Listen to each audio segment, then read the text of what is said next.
Hello, welcome to the Eddie Conversation Podcast. My name is Eddie Vigil and I am your host. This is episode number 35. Today, joining me is you. I am doing a little Q&A style episode here. I asked for questions on my podcast. I am currently in Los Angeles, California. In the Valley, it has been very hot. But regardless, let's jump into some questions right off the bat here. I will keep these anonymous and just see how many I can get through and see what happens here. Let's see. Let's start with some easy stuff. All right. This is how to supervise an action scene. Things to be mindful about. All right, so this is being asked because I'm a script supervisor in film, handling continuity and making sure that things will play out nicely in the edit. So I guess action scenes specifically, I don't know. I mean, I do know. It's no different than any other normal scene. Like, I guess the question would be, how do you script supervise? For basics, for starters, script supervising, I am there to make sure that the continuity and everything matches from take to take. So if we start with a wide shot and then move into a tighter version or a close-up, and an actor is expected to do the same actions once again or say the same dialogue again, I just make sure that it doesn't vary enough to where it won't cut together. So in an action scene, this is a lot of creative liberties can be taken in an action scene that can't be taken, quotes, as, I don't know, there's too much to explain here. Action scenes are very specific in the shots you want to get. Ideally, you have kind of like your storyboard outline of what you want to see happen, how it's framed, and go from moment to moment. You don't necessarily have to worry about the 180 line, which, if you know what that is I don't know, if you know what it is, then you know what it is. If you don't know what it is, how do I put this simply? It's just like changing screen direction on a cut within when you're watching a movie and one person's looking from the right to the left and they're facing this way. If you're watching the video, then everything should be playing on this side of the camera. But if the camera switches to this side, it can look kind of weird in the edit. But with an action scene, very flexible. Go ahead and jump the line as long as motions are clear. Things can go very well. And I don't know, it's kind of technical, very difficult to explain in a quick, summed up answer here. So I'm going to move on. This one's nice and easy. Okay. If you watched and enjoyed a movie, would knowing it was created by AI affect enjoyment? All right, so interesting question. All right, so I'm imagining myself sitting down, watching a movie, knowing nothing about it, enjoying it, and then after the fact, in the credits, you know, they always have those cool little captions of, this was shot on an iPhone. You're like, oh my gosh, this was shot on an iPhone? That's incredible. So this said, what does this say? Created. This was created by AI. Then I would just be like, oh, that's interesting. I may, like, that would be kind of cool. I don't know how it would affect my experience or enjoyment.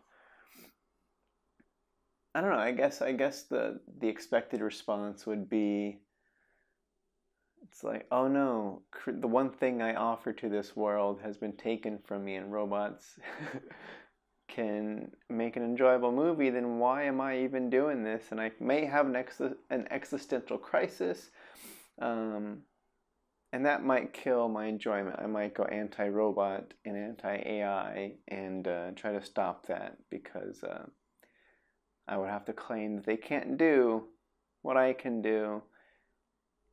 And yeah, I'm assuming that's where that was expected to go. All right, so how have you funded your features? How did you go about it? So just to clarify, I have produced and directed 2 feature films. In case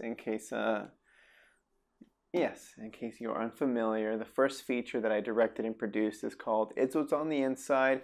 That one was released this last April, just a couple months ago, and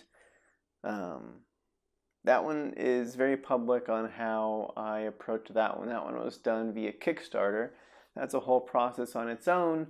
I talk about it a little bit in a previous episodes featuring Scott Baker. He was a big help in getting me lined up with my goals on how to approach the Kickstarter, specifically the crowdfunding that way. I guess the little wrinkle that I tack onto that is I saved my crowdfunding. I don't know, like I avoided crowdfunding for a long time, and I was like, this is the time to do it. In my mind, I only had one chance, so I was like, all right, great. Let's hold off on this for years. Like my entire time making stuff in Reno, from like 2014 to 2018, I never crowdfunded. So in my mind, I was able to present myself and showcase my abilities and my follow through for enough time to where when it did come time to crowdfund, I was counting on people knowing that I would get the project done and that their money wouldn't go to waste, and I would use it wisely. So I spent a lot of time building the foundation for which to lay a crowdfunding campaign over. Yeah, so it takes time. That's not really the best answer. That was the first one. The second one, what budget? Yes, that's my short answer on that. The second one was more of a, hey, we all want to make a movie. We have the time. We have a place, and then I was able to find a way to get people out there and house people and feed people. And I did have help on paying for those expenses. But those were, I guess, the other traditional method of, asking close family, close friends for individual help on a particular focus. Like, for instance, the biggest cost on this last feature, aside from equipment, was catering. So that was a big thing where I reached out specifically for help on a specific cost, and that seemed to work out very nicely. So yeah, funding is always difficult. I know. I'm lining up some early groundwork on the next one, and trying to explore this other method called equity crowdfunding, which is similar to the crowdfunding you may be familiar with, like Kickstarter or Indiegogo or those sort of things, those sort of platforms. But this one, instead of just getting perks for the pledge, you are buying for stake in the company, equity in the actual project itself. So if the project, it's a little bit more of an investment, because you make money if they make money versus just giving money. So it's a whole different deal, whole different beast, many different hurdles. I would recommend, if you're interested in checking that out, the 2 main platforms I've explored the most are Start Engine and WeFunder. So if you just hop on those, look at the movies that are on those, you can get a good idea of what those look like and the type of people that push on that route, and the type of information they present, which kind of at face value looks very similar. So it could be a little bit misleading. Regardless, that's an option. All right, let's see. What else we got here? All right, advice for someone wanting to get into comedic acting and writing. Thanks. All right, great. That's a good question. I don't know. Comedic acting, I don't know if I can speak too much on the acting side. I haven't explored that route as often or as deep as the writing. I would say for myself, I know that I've spent a lot of time over the last year and a half, let's say like 2020, since making It's What's on the Inside, which is not a comedy, but I love comedy. I was like, all right, great, I got a nice dramatic feature out of the way. It was very heavy, kind of deep. I wanted to find my comedic self and find that voice because I knew it was there and I've tried it before. So since then, I know I went back to my roots of, well, let's make some more stuff. Let's experiment. Let's feel it out, see what plays, what doesn't play.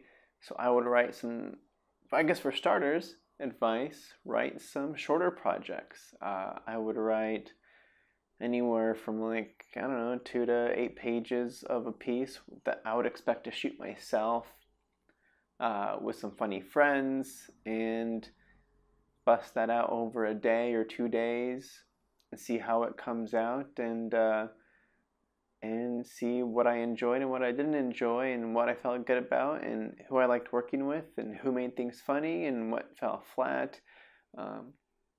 So yeah, normally mine is a trial and error method. So I could assume that it would play similarly for acting.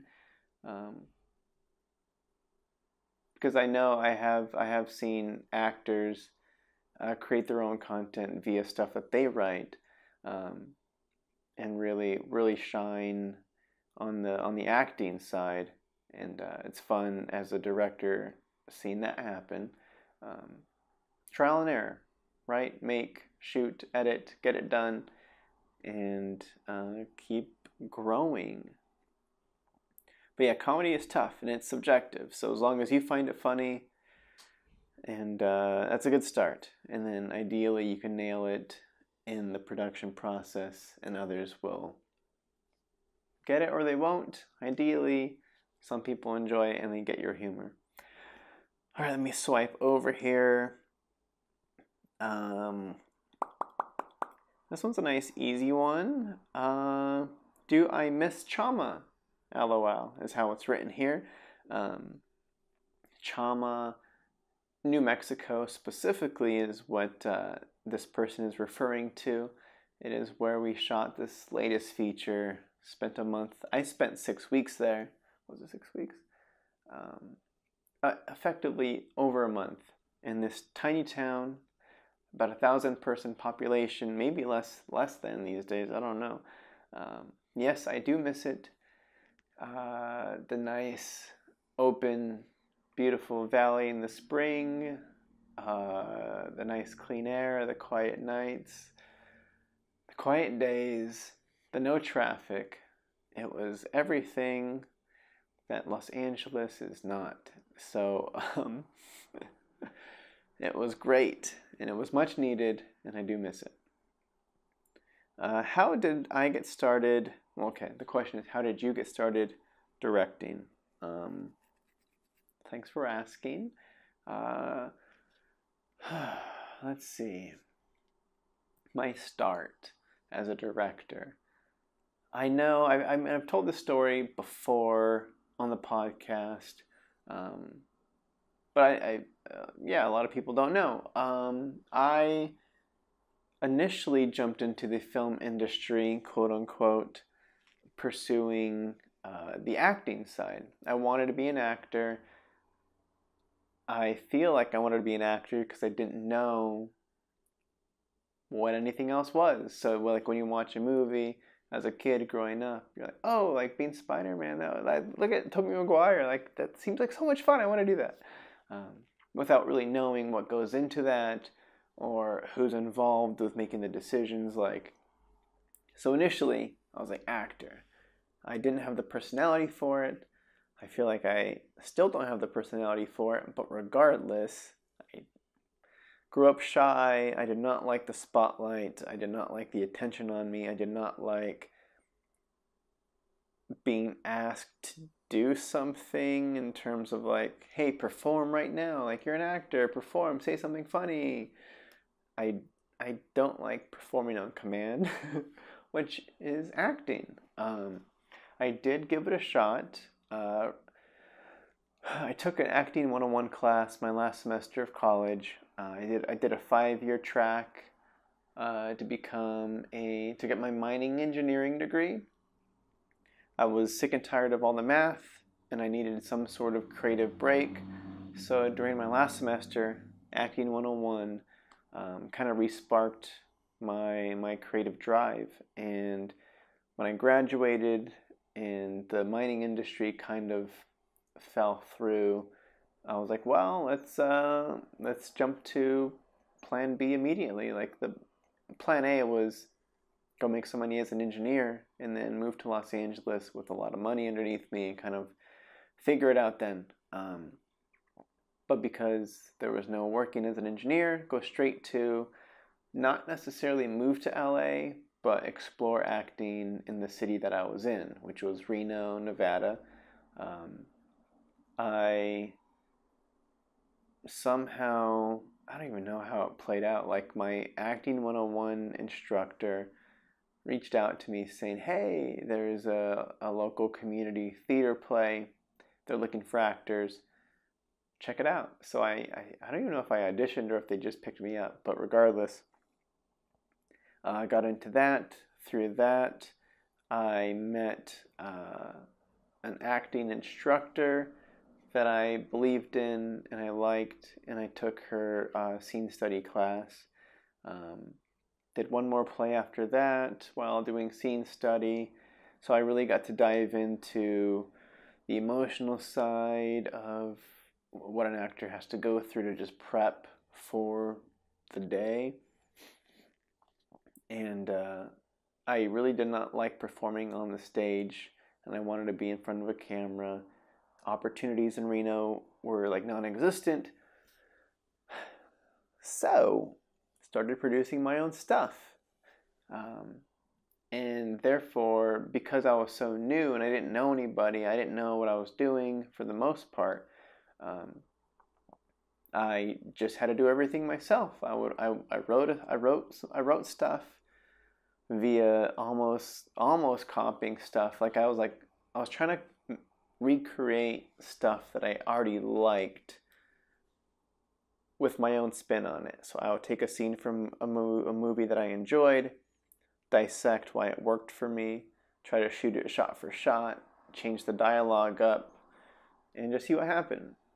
So I would have to direct myself and other actors to shoot my early stuff. And then through the process, I'm like, I don't like acting, but I like directing, and I want to get better at this, because in the very beginning, it was rough. It was very stressful, and it took me many days on set to get comfortable with the role, and I've barely tapped into who I think I really can be as a director, and lean into that confidence in myself. But in the very beginning, I just figured it out as I went along as a necessity to get myself in front of the camera. And that's how I got my start. Just kind of stumbled into it. All right.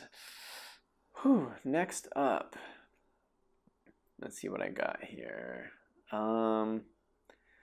Los Angeles question. Any housing / location suggestions for an actor new to LA?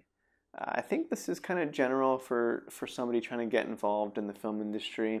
And I know I talk to friends about this all the time, because I was recently looking for a new place to live, and everybody asks like, "Oh, where are you trying to look?" And I'm like, I don't know. There's no perfect place to live in Los Angeles to be involved in film, is my perspective. The freelance indie life of building up the experience and getting involved and just getting those credits up. You do short projects very frequently all around town, so you never know where you're going to land. It's very difficult to get from one part to another, and you're never going to be in a place where all the gigs are at.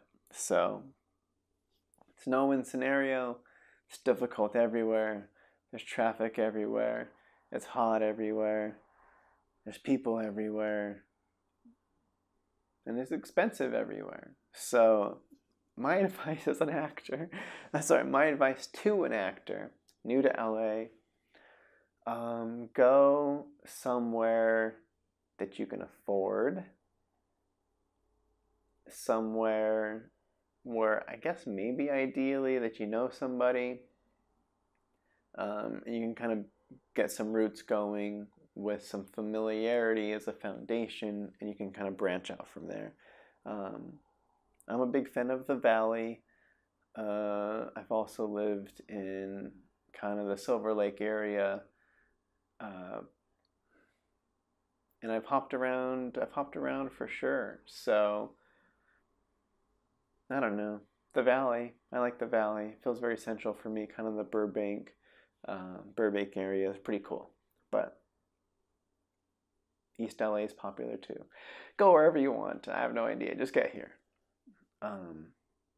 Okay.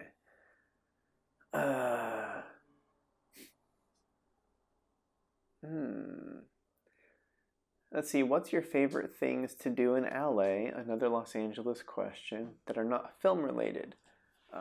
This is something that I have difficulty with. Is doing stuff that is not film related. The thing that I was able to kind of find during quarantine, early pandemic, I guess as a necessity. I don't even know. Yeah, I had, a handful of people I interacted with, and one activity that we had was going to the beach. I enjoy a beach day. If I'm gonna not do something for a day, I have definitely greatly enjoyed hanging out on the beach. Going to Playa del Rey specifically has been the beach that we go to. Always easy to park. Not many people on the beach. You do have the LAX airport with like planes flying over every bit, but like it doesn't matter. It doesn't kill the experience. So I enjoy that. I do enjoy. I don't know. This is more of a productive thing, but running, and reading books, and I have a Nintendo Switch, so I'll play like Super Smash Brothers here and there. And what else? I know there's going to be one more thing I was going to say. I don't know, throwing some frisbee around, getting some movement in. I always enjoy that. Okay, next up.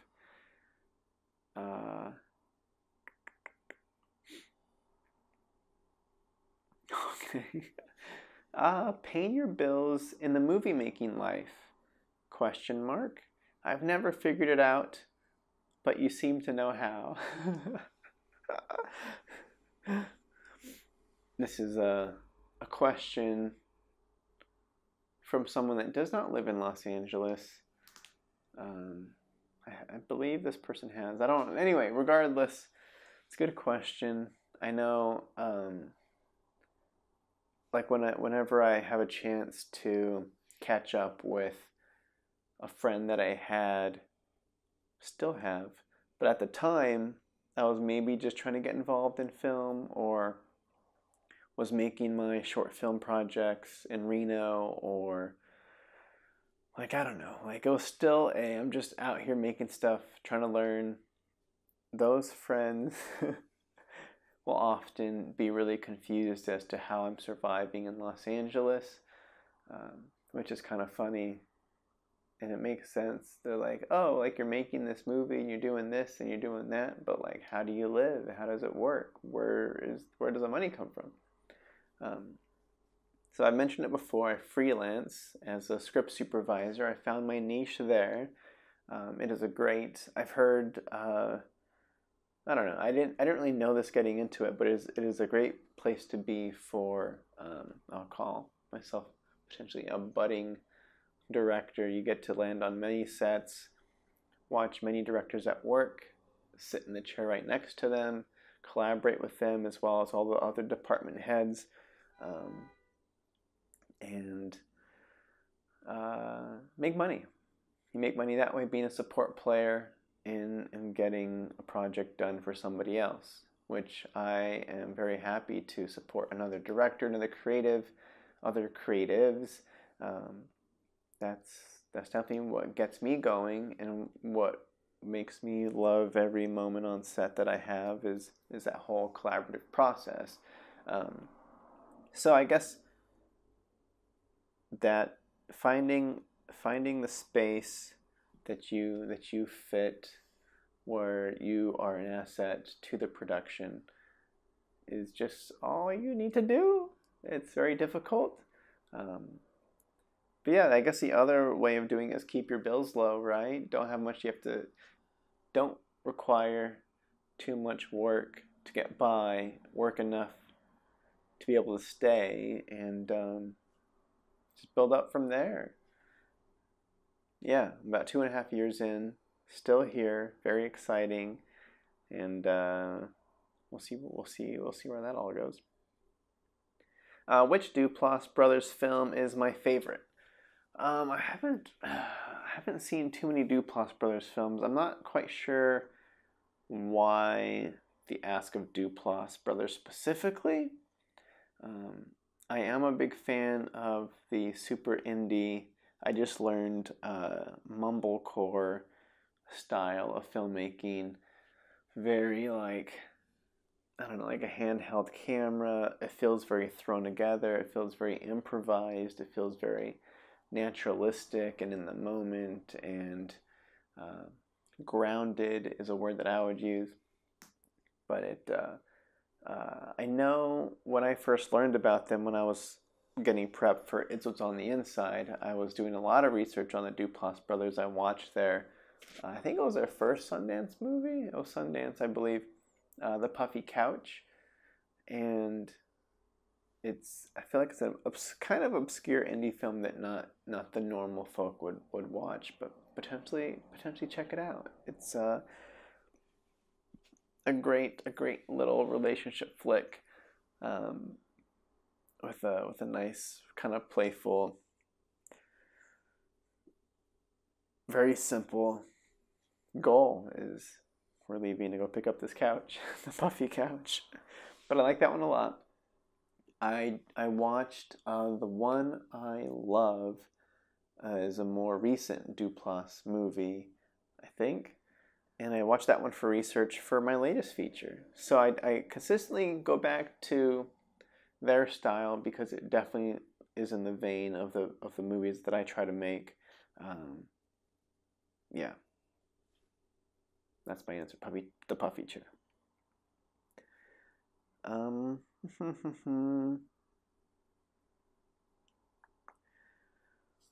right, how to gauge whether a story is feature worthy or better as a short film. Now, I don't know if I am the best to speak on this.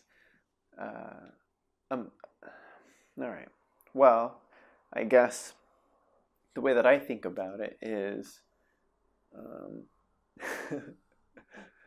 is if it depends on how, I don't know, this is a lame answer. It depends on how big the idea is.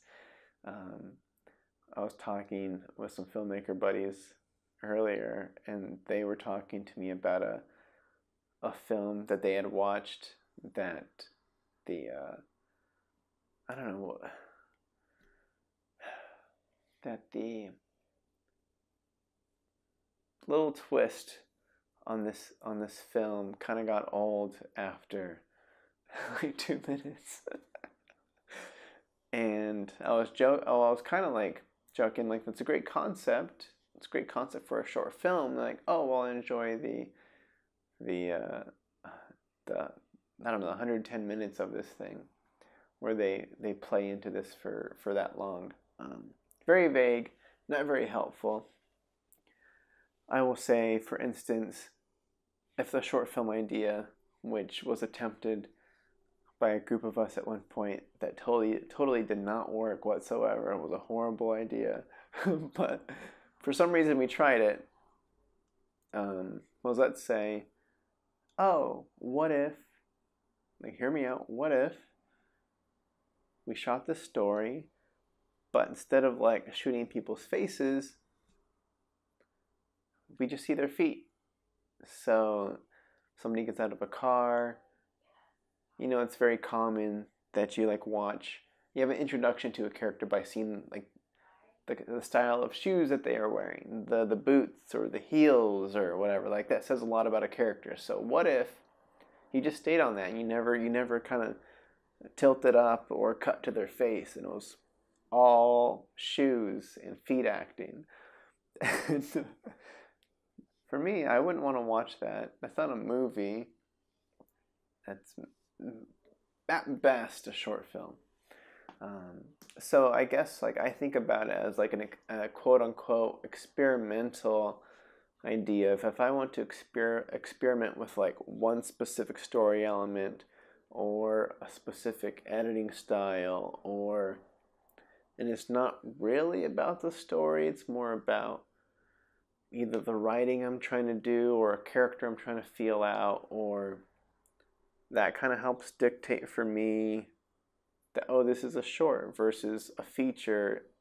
The story comes first and the way I shoot it comes second. Whereas a short, it could go the other way, where it's like, all right, what are we trying to do here? What am I trying to learn? And then everything I learn here gets implemented into the feature. I have no idea. I feel like you can probably find a way to spin a short into a feature. Like, that happens all the time. So, all right, next. All right, this is a big one. I will try my best to bring any sort of insight to this whatsoever. This is, where do you see trans/queer inclusivity heading in front and behind the camera? Now,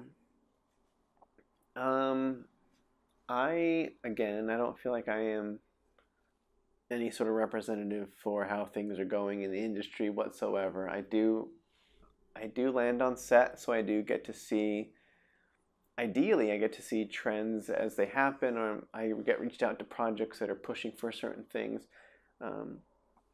And I do listen to other podcasts to keep up with news and whatnot. So, like, a podcast that I do listen to, Script Notes, I've shouted them out plenty of times before. It's a writing podcast, so I know the root of inclusivity in general can often start with the writing of the project. What kind of characters are you writing into your story? And I know that lots of writers are very mindful of inclusivity and fighting default white and default male. There's this tendency for people, let's just say, I don't know, anybody, a reader or a casting director, or if you look at a script and the character is introduced, but there's no description of the character, often the reader will project default white dude. Like, if it's just like, oh, a garbage truck person, or a police officer, that's a bad example, or a what's the lame stuff like? I don't know what, the booth, the cashier, whatever. So I know a writer could put a last name in there. Let's say that could help sway the ethnic thoughts on. It's like, oh, last name is, and then the casting director will cast that versus the default white. But I have heard that if you don't put what specifically you're looking for or kind of hint at it in some way, that is a thing that might happen. So to get to this specific question, trans and queer, I guess the ideal hope is that everybody is being included, and that comes down to just like I'm a big fan of writing. Let's just say writing characters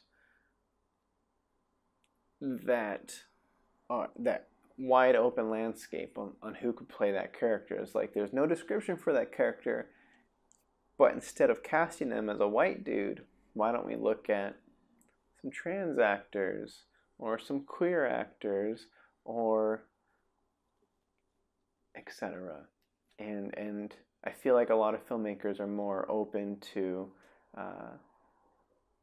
trying to make that work because we are in a different time, and I am optimistic in that sense. So that's my answer.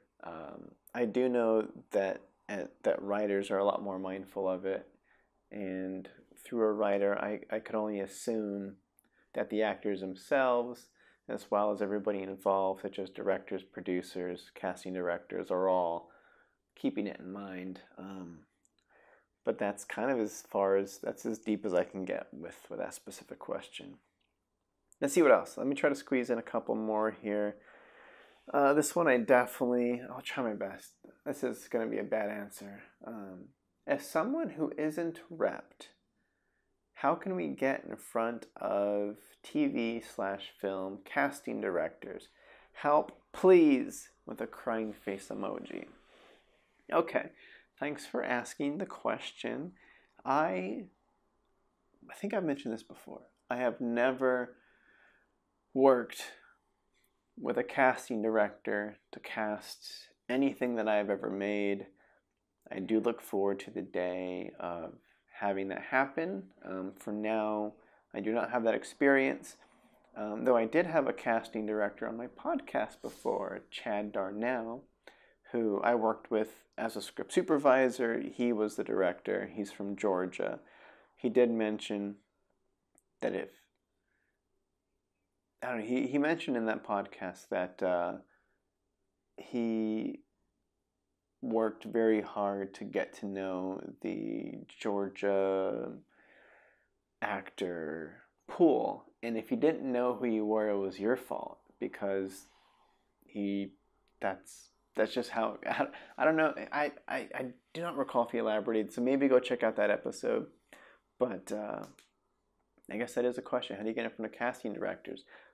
I'd like to ask, why get in front of a casting director when you can get in front of a director? But then again, I don't know how it works. I've never been through that process. Casting director, correct me if I'm wrong in the comments, reach out, I don't know, whatever, somehow.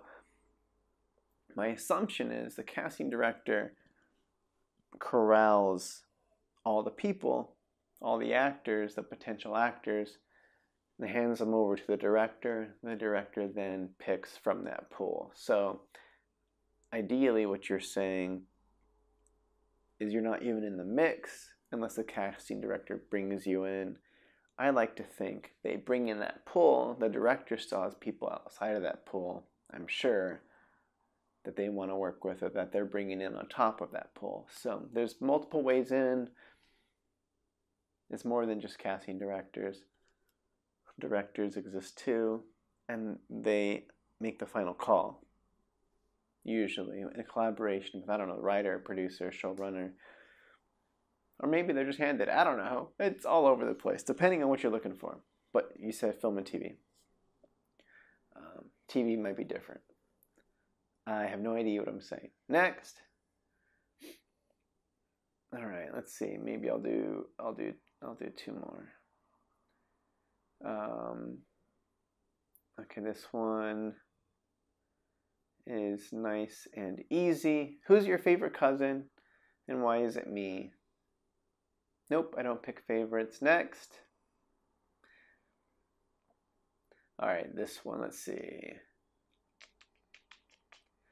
Okay, has reading nonfiction regularly affected your storytelling, and how so? All right, this last question. So reading nonfiction. I've mentioned this before. Reading is a newer thing that I've tried to make consistent in my day-to-day routine, I'll call it. And it has been great.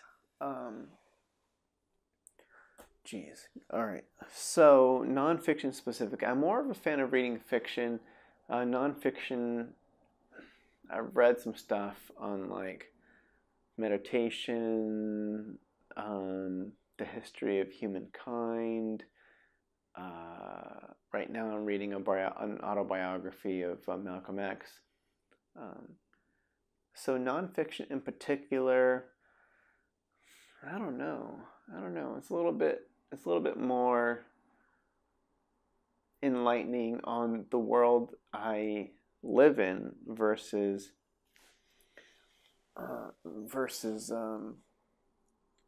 usable in storytelling. But I don't know. I think it helps. Okay, the way that it helps is just like any other book.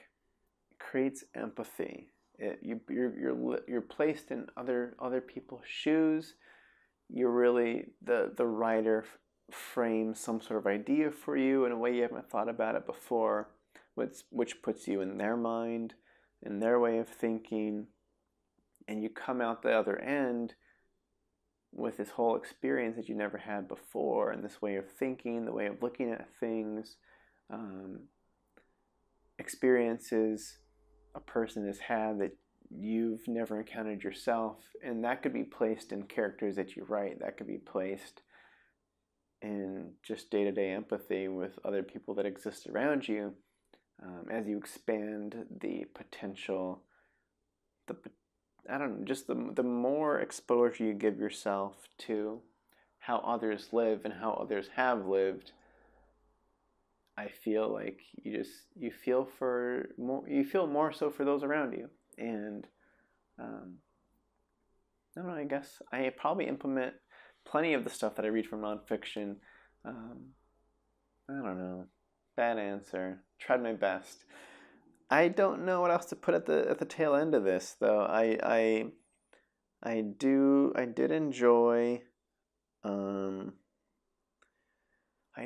enjoy asking for questions, so thanks everybody for submitting. Sorry if I didn't get to your answer. I'll hopefully do one of these again soon. Hope you enjoy. I am in the process currently of I'm getting settled into this new place. I am back on set. I am prepping to make feature number 3. I am in post on feature number 2. Trying to figure out what happens with feature number 1 and getting some numbers in from that experience on the distribution side and seeing how that went. Because we're about 3 months out from that release here coming up, which is very exciting. I don't know, feeling a little bit floaty these days. I feel like I'm trying to find some sort of grounding and what's the word, like I'm trying to reattach myself to some sort of goal and figure out like what I'm doing. It feels a little bit up in the air. I am trying to go union as a script supervisor, so yeah, I'm trying to collect as much experience and keep doing what I'm doing, and I'm happy to share what I learn with you. Reach out whenever. Message me on Instagram. Find me on Twitter. I'm there. Nobody ever tweets me, but I'm there. I don't know. I don't really use it, so yeah, happy to be doing my thing. Weekly podcast. Subscribe. Leave a comment if you're on YouTube. Like the video. What's the other thing you can do? Yeah, share it. Stay in touch, and I have a bunch of awesome guests coming up that I have slated. So yeah, subscribe, keep in the loop. Talk to you soon. Bye.